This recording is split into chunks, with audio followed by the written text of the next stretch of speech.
Hi friends, நம்ம இன்னைக்கு பார்க்குறது பார்த்தீங்கன்னா, கருவாடு தொக்கு எப்படி பண்ணலான்னு பார்க்கலாம். இந்த கருவாடு தொக்கு பார்த்தீங்கன்னா, செம டேஸ்ட்டா இருக்கும். சிம்பிளான மெத்தட் தான். இதுக்கு கடாயில எண்ணெய் ஊத்திக்கோங்க, நல்லெண்ணெய். அதுக்கப்புறமா சோம்பு கொஞ்சமா போட்டுட்டு, பச்சை மிளகாய் ஒரு 2 போட்டுக்கோங்க. அப்புறம் வெங்காயம் கட் பண்ணி போட்டுக்கோங்க. இதெல்லாம் ஒன் பை ஒன்னா சால்ட் கொஞ்சம் சேர்த்து வதக்கிக்கோங்க.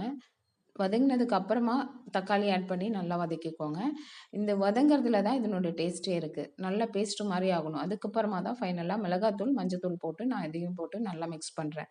இதெல்லாம் பச்சை ஸ்மெல் போகணும். போனதுக்கு அப்புறமா பார்த்தீங்கன்னா, கொஞ்சமா தண்ணி ஊத்தி மூடி போட்டு மீடியம் ஃப்ளேம்ல வச்சு கொஞ்ச நேரம் வேக விடுங்க.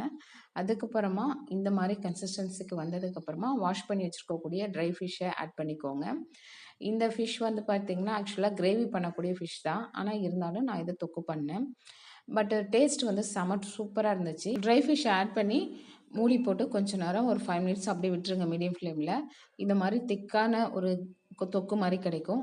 இத வந்து சுட சுட சாதத்தில போட்டு சாப்பிட்றப்போ அவ்வளோ ஒரு சுவையா இருக்கும். தேவாமிர்தம் மாரி இருக்கும். ரொம்ப ரொம்ப பிடிக்கும் எனக்கு இந்த ரெசிபி. இது ரொம்ப சிம்பிள் தான். பட் டேஸ்ட்டா இருக்கும். இத மாரி பெசஞ்சுட்டு அந்த சாதத்து கூட அந்த கருவாட எடுத்து வச்சு கொஞ்சம் பீஸ் வச்சு, அதையும் இந்த சாதத்தையும் சேர்த்து சாப்பிட்றப்ப இருக்கு பாருங்க டேஸ்ட்டு. அடிப்பொலியா இருக்கும்.